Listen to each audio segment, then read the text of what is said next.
Israel Hamas जंग के बीच आज सीज फायर का दूसरा दिन है। पहले दिन हमास ने 4 बच्चों सहित कुल 25 बंधकों को आजाद किया। इसमें 77 साल की हन्ना काजिर शामिल है। टाइम्स ऑफ इजराइल के मुताबिक विद्रोही संगठन फिलिस्तीन इस्लामिक जिहाद ने हन्ना के कैद में मारे जाने का दावा किया था। हमास की कैद से आजाद हुए इजरायलियों में 2 साल की बच्ची से लेकर 85 साल की महिला शामिल है। वहीं टाइम्स ऑफ इजराइल के मुताबिक मारे गए सैनिकों के अंगदान होंगे। 10 नवंबर को 20 साल के सैनिक आइलेट की मौत हो गई थी। उसके माता पिता ने आइलेट का दिल, किडनी, लंग्स और लीवर को दान करने का फैसला किया है। ये अंग 6 अलग लोगों को दान किए गए हैं। इसके बाद जंग में मारे गए अन्य सैनिकों के अंगदान करने का फैसला लिया गया। BBC के मुताबिक हमास आज 14 इजरायली बंधकों को छोड़ेगा। बदले में इजरायली 42 फिलिस्तीनियों को रिहा करेगा। वहीं टाइम्स ऑफ इजराइल के मुताबिक हमास ने आज आजाद होने वाले बंधकों की लिस्ट भी नेतन्याहू सरकार को सौंपी दी है। उनके परिवारों को भी खबर दी जा चुकी है। इससे पहले शुक्रवार को छोड़े गए 25 बंधकों में 13 इजरायली और 12 थाईलैंड के बंधक शामिल थे। इसके बदले में इजराइल ने भी 39 फिलिस्तीनी कैदियों को रिहा किया था।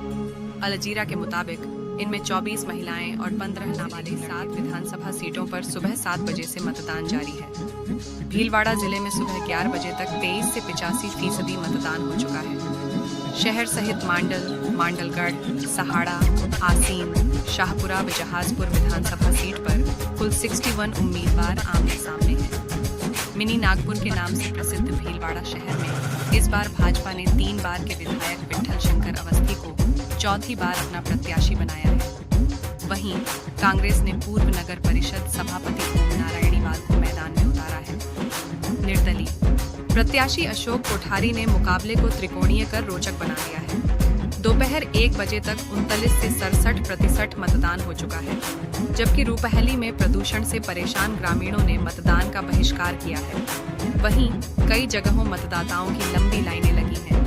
मांडल विधानसभा क्षेत्र में सुबह से ही मतदाता मतदान केंद्र पर अपना वोट डालने के लिए पहुंच रहे हैं। पुरुषों के साथ साथ यहां महिलाओं में भी मतदान को लेकर उत्साह का माहौल। 11 टनल में फंसे 41 मजदूरों को बाहर निकालने की कोशिशों में हर दिन नई बाधाएं सामने आ रही हैं। मजदूरों से महज 10 मीटर दूर अमेरिकी ऑन्गर मशीन टूट गई, जिसके कारण रेस्क्यू का काम शुक्रवार से रुका है। International tunnelling expert Arnold Dix ने कहा है कि अब ऑन्गर से ड्रिलिंग नहीं होगी, न ही दूसरी मशीन बुलाई जाएगी। मजदूरों को बाहर निकालने के लिए दूसरे विकल्पों की मदद ली जाएगी। इसके साथ ही 900 mm पाइप के अंदर से मैनुअल ड्रिलिंग यानी हाथ से खुदाई की जा सकती है। वहीं बी प्लान के तहत टनल के ऊपर से वर्टिकल ड्रिलिंग शुरू करने की तैयारी हो रही है। अब जानिए हॉरिजॉन्टल ड्रिलिंग क्यों रुकी। दरअसल 21 नवंबर से सिलक्यारा की तरफ से टनल में हॉरिजॉन्टल ड्रिलिंग की जा रही थी। इसमें काफी हद कामयाबी मिली। 60 मीटर के हिस्से में से 47 मीटर तक ड्रिलिंग के जरिए पाइप डाला जा चुका है। मजदूरों तक करीब 10 से 12 मीटर की दूरी रह गई थी, लेकिन शुक्रवार शाम को ड्रिलिंग मशीन के सामने सरिये आ जाने से ड्रिलिंग मशीन का शाफ्ट फंस गया। जब मशीन से और प्रेशर डाला गया तो वह टूट गया। इसका कुछ हिस्सा तोड़कर निकाला गया, लेकिन बड़ा हिस्सा अभी भी वहां अटका हुआ है। इसे मैनुअल ड्रिलिंग कर निकाला जाएगा, फिर आगे खुदाई की जाएगी।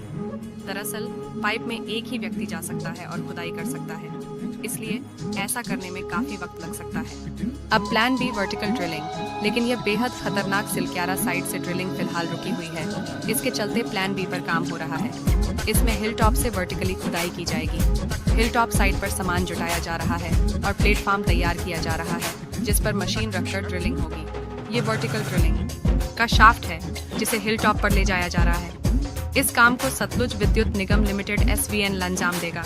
हालांकि इसमें काफी खतरा बताया जा रहा है, क्योंकि नीचे टनल में मजदूर हैं। ऊपर से बड़ा होल कर नीचे जाने के लिए रास्ता बनाया जाएगा। इसमें काफी मलबा गिरने की आशंका है। इसमें भी कितना वक्त लगेगा। नरेंद्र मोदी ने बेंगलुरु में शनिवार 25 नवंबर को तेजस फाइटर प्लेन में उड़ान भरी।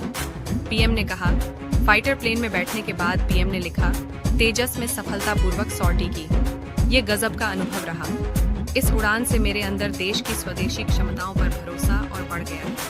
PM ने ये भी लिखा, मैं आज तेजस में उड़ान भरते हुए अत्यंत गर्व के साथ कह सकता हूँ कि हमारी मेहनत और लगन के कारण हम आत्मनिर्भरता के क्षेत्र में विश्व में किसी से कम नहीं हैं। भारतीय वायुसेना, DRDO और HAL के साथ ही समस्त भारतवासियों को हार्दिक शुभकामनाएं। तेजस में उड़ान भरने से पहले मोदी बेंगलुरु स्थित हिंदुस्तान एरोनॉटिक्स लिमिटेड (HAL) भी पहुंचे थे। तेजस को HAL ने डेवलप किया है। ये सिंगल इंजन वाला हल्का लड़ाकू विमान है। वायुसेना में इसकी 2 स्क्वाड्रन शामिल हैं।